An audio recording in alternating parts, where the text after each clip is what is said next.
Hello students. आज हम start करेंगे क्लास 10th का सबसे important chapter some application of trigo.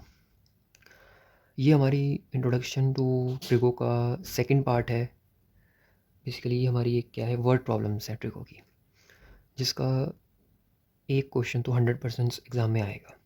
तो इन वर्ड प्रॉब्लम्स को कैसे सॉल्व करते हैं उस चीज़ को समझना। और इस चैप्टर में कभी भी याद रखना, फिगर्स नहीं आएंगी, फिगर्स हमेशा बनानी पड़ेंगी और बिना फिगर के क्वेश्चंस नहीं हो सकते। और फिगर बनाने के लिए क्वेश्चंस को समझना पड़ेगा। तो चलो स्टार्ट करते हैं।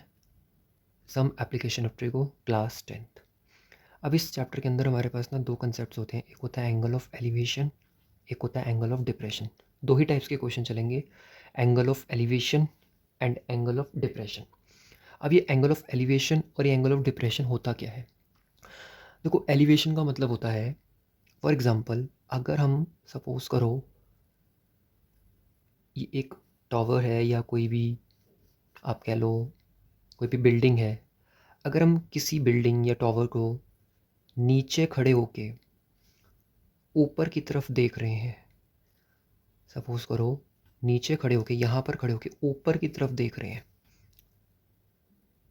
तो उसे बोलेंगे एंगल ऑफ एलिवेशन। तो नीचे से किसी किसी चीज़ को ऊपर की तरफ अगर हम देख रहे हैं तो उसे बोलते हैं एंगल ऑफ एलिवेशन। मतलब हमारे पास एक ट्राइंगल है ABC। एक्चुअली इस क्वेश्चन में ना ज़्यादातर राइट एंगल्स ही बनेंगे आपके। तो नीचे से खड़े होकर किसी चीज़ को हम ऊपर की तरफ ऑब्जर्व कर रहे हैं तो उसे बोलेंगे एंगल ऑफ एलिवेशन। लेकिन अगर हम किसी चीज़ को ऊपर से खड़े होके नीचे की तरफ देख रहे हैं, मतलब यहाँ से, इसको हम ऐसे बनाया जाता है एंगल, यहाँ से ये चीज़ समझो। अगर हम किसी चीज़ को ऊपर से खड़े होके नीचे की तरफ देख रहे हैं, सपोज आपको बिल्डिंग के टॉप पे खड़े हो, टॉप पे खड़े होकर नीचे की तरफ देख रहे हो। डिप्रेशन का मतलब होता है नीचे देखना, एलिवेशन मतलब नीचे से ऊपर देखना, डिप्रेशन मतलब ऊपर से नीचे देखना। तो ये दो कंसेप्ट होते हैं, एलिवेशन और डिप्रेशन। अब इस पे बेस्ड हम लोगों ने क्वेश्चंस को करना है और क्वेश्चन में क्लियरली लिखा होगा कि क्वेश्चन एलिवेशन का है या डिप्रेशन का। तो इस टाइप के हम क्वेश्चंस करेंगे। तो अब हम स्टार्ट करेंगे एनसीईआरटी के कुछ एग्जांपल्स। चलो अब स्टार्ट करते हैं हम एनसीईआरटी का एग्जांपल नंबर 1। क्वेश्चन को ध्यान से समझना। Tower stands vertically on the ground. कहते हैं एक टावर है जो स्टैंड करता है वर्टिकली ऑन द ग्राउंड। हमें टावर नहीं बनाना, मतलब हमें बेसिकली राइट एंगल बनाना है। तो एक नॉर्मली एक स्ट्रेट लाइन बनाई, हमारा टावर है जो वर्टिकली स्टैंड कर रहा है ग्राउंड पे। From a point on the ground which is 15 metre away from the foot of the tower. कहता है एक पॉइंट है, सपोज एक पॉइंट है जो इस टावर से 15 मीटर के डिस्टेंस पर प्रेजेंट है। हमारा एक पॉइंट है जो इस टावर से 15 मीटर के डिस्टेंस पर है। तो मतलब टावर से इस पॉइंट तक का जो डिस्टेंस हो गया वो 15 मीटर हो गया। The angle of elevation of the top of the tower is found to be 60 degree. Means इस पॉइंट से टावर के टॉप तक, ये टावर का टॉप है, इस पॉइंट से टावर के टॉप तक जो एंगल ऑफ एलिवेशन है, तो एलिवेशन की बात कर रहा है तो मतलब इस एंगल की बात कर रहा है। इस पॉइंट से इस एंगल तक जो एंगल ऑफ एलिवेशन है वो है 60 डिग्री। तो ये हमारी एक फिगर बन गई क्वेश्चन के अकॉर्डिंग ABC। अब कहते हैं find the height of the tower. हमें इस टावर की हाइट निकालनी है, ये हमारा राइट एंगल। तो टावर की हाइट निकालने के लिए क्या करेंगे, सबसे पहला step, let the height of the, जो चीज़ आपने निकालनी है उसको लेट कर लो। Let the height of the tower B h metre. मान लो ये जो टावर की जो हाइट है ना वो यहाँ से लेकर मान लो ये h है, h मान लो, हाइट को h मान लिया करो। अब ऐसे क्वेश्चन के अंदर ना हम जो ट्रिगो में हम पंडित बद्री प्रसाद का कंसेप्ट यूज़ करते थे ना वो करना है। तो देखो कैसे, इन ट्राइंगल ABC में एक तो वो साइड लेनी है जो हमें निकालनी है, हमें टावर की हाइट निकालनी है तो हम AB लेंगे, और एक वो साइड लेनी है जो हमें गिवन है, हम ले रहे हैं AB/BC। मतलब ये हो गया एंगल के सामने वाले हमने क्या लिया, परपेंडिकुलर AB, और AB के नीचे वाली बेस ली BC। तो AB/BC, तो AB/BC इज इक्वल टू मतलब P/B।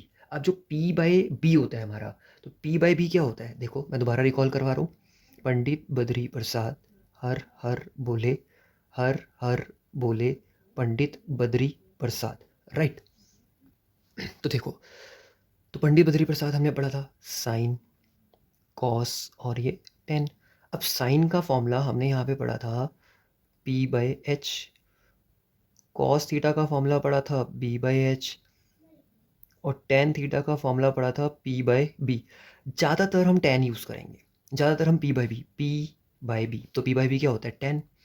तो हम लिखेंगे टेन, एंगल क्या था, थीटा की जगह क्या आ जाएगा, एंगल क्या है यहाँ पे 60 डिग्री, तो टेन 60 डिग्री।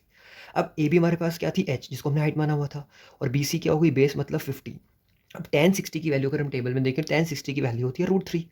अब जैसे नॉर्मली हम क्रॉस मल्टीप्लाई करके सॉल्व करते हैं, सॉल्व कर दो, एच इंटू वन करेंगे तो एच, 15 को √3 से मल्टीप्लाई करोगे तो 15 √3 मीटर। तो ये हमारी जो टॉवर की हाइट आ गई वो 15 आ गई। तो एक एंड में ना स्टेटमेंट लिख देना, therefore height of a tower is 15 √3 metre. तो ये हमारा आंसर हो गया। ये फाइनल स्टेटमेंट लिखनी जरूरी है, नहीं तो इसके मार्क्स कट जाएंगे। तो इस टाइप से हम क्या करेंगे, वर्ड प्रॉब्लम्स करेंगे, और वर्ड प्रॉब्लम्स के अंदर जो फिगर आएगी वो कभी भी गिवन नहीं आएगी। तो ये था हमारा एग्जाम्पल नंबर 1 एनसीईआरटी। चलो नाउ स्टार्ट करते हैं हम एग्जाम्पल नंबर 2।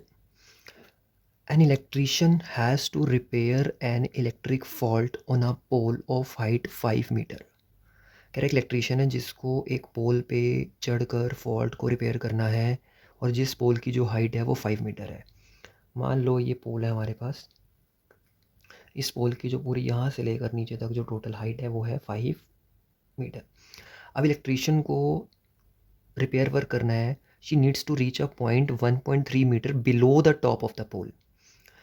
अब देखो सपोज करो वायर्स यहाँ पे है, ये वो वायर्स हैं जो उसने रिपेयर करनी है, तो वो बिल्कुल यहाँ पे जाके नहीं खड़ा होके करेगा, वो उससे कुछ मीटर नीचे खड़ा होके फॉल्ट को रिपेयर करेगा। तो उसने बोला वो सपोज 1.3 मीटर नीचे खड़ा होके फॉल्ट को रिपेयर कर रहा है। तो मान लिया 1.3 मीटर हमने मान लिया यहाँ तक है, ये यहाँ से लेकर यहाँ तक आपका सपोज करो ये 1.3 मीटर है। तो इसको नेमिंग कर देंगे ए बी सी और ये डी। तो ए बी सी और ये अपना डी, ठीक है। अब हम क्या करेंगे इस क्वेश्चन के अंदर, वो कह रहा है या उससे नीचे खड़ा होकर रिपेयर वर्क करना है, तो what should be the length of the ladder. ये जो लेडर है पूरी, ये लेडर की जो लेंथ है ना ये निकालनी है। She use which inclined at an angle of 60 degree. वो जो लेडर है ना वो इंक्लाइंड है 60 डिग्री पे, हमारा जो एंगल ऑफ एलिवेशन है वो 60 डिग्री है। Also find from the foot of the pole she should place the foot of the ladder. मतलब ये भी बताना है कि जो लेडर है इस पोल से कितने डिस्टेंस पर प्लेस है, मतलब हमें ये भी कैलकुलेट करना है और जो लेडर की जो लेंथ है ये भी कैलकुलेट करनी है। तो नाउ देखो कैसे कैलकुलेट करेंगे। अब देखो ए बी 1.3 और पूरी जो ये ए सी है वो 5 है। सबसे पहले हम क्या करेंगे, जो बी सी वाला पार्ट है ना ये कैलकुलेट करेंगे। तो ये बी सी कैलकुलेट कैसे हुई, पूरी ए सी में से आप ए बी माइनस कर दोगे। तो जो पूरी ए सी थी वो आपकी 5 मीटर थी, और जो ए बी थी वो 1.3 मीटर थी। अब इसमें से हम ये माइनस करेंगे तो ये हमारे पास आ जाएगी 3.7 मीटर। तो आप ये लगा लो कि यहाँ से लेकर यहाँ तक जो आ गया वो 3.7 मीटर आ गया। अब हम क्या करेंगे, राइट एंगल तो ये है तो इसलिए हमने बी सी निकाली, राइट एंगल हमारा ये है। अब हमारे पास बी सी पता लग गई, मुझे डी सी भी निकालनी है और डी बी भी निकालनी है। तो हम क्या करेंगे, इन ट्राइंगल ये जो बी सी डी हमारा, इस ट्राइंगल के अंदर पहले हम यूज़ करेंगे B C by D C. Suppose करो अगर मैं ये यूज़ करता हूँ B C by D C, B C by C D मतलब perpendicular by base, which is equal to tan 60। अब tan 60 की जो वैल्यू है, tan 60 की जो वैल्यू है वो √3 होती है। तो बी सी हमारे पास कितना था, 3.7 हमने निकाल दिया, और सी डी क्या थी वो हमें फाइंड आउट करनी है। tan 60 की वैल्यू क्या थी, √3। अब क्रॉस मल्टीप्लाई करेंगे, सी डी इंटू √3, ये 3.7 इंटू 1 3.7, और ये सी डी इंटू √3। अब ये √3 मल्टीप्लाई कर रहा है, इधर जाके डिवाइड करेगा, तो सी डी की जो वैल्यू आ जाएगी वो ये आ जाएगी। अब एक रूल है, जब भी डिनोमिनेटर में रूट आ जाए तो रैशनलाइजेशन करनी ज़रूरी है। तो अब सी डी की वैल्यू क्या आएगी, देखो 3.7 √3, √3 इंटू √3 कितना होता है 3। अब इसको हम सॉल्व कैसे करेंगे, √3 की वैल्यू क्वेश्चन में बोला हुआ था 1.73 लेनी है। जिस क्वेश्चन में √3 की वैल्यू बोला है वहाँ लेनी है, जिस क्वेश्चन में नहीं बोला मतलब वहाँ नहीं लेनी। अब हमें क्या करना पड़ेगा, इसको 3 से मल्टीप्लाई करना पड़ेगा और बाद में उसको 3 से डिवाइड करना पड़ेगा। तो इसको मल्टीप्लाई करके 3 से डिवाइड करने के बाद हमारा जो आंसर आएगा वो 2.14 मीटर अप्रॉक्स आएगा, मल्टीप्लाई करके डिवाइड करके। तो ये हमारा बेस आ गया, मतलब CD आ गया कि लेटर की लेंथ फुट से कितने मीटर पर प्लेस्ड होगी। अब हमें निकालनी है ये BD।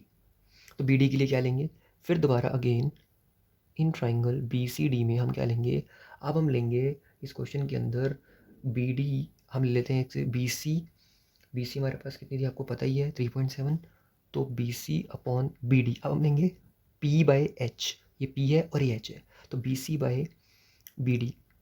अब P/H क्या होता है, P/H हमारे पास होता है साइन 60। अब BC कितना था 3.7, BD हमें कैलकुलेट करना था, साइन 60 की जो वैल्यू हो गई वो हो गई √3/2।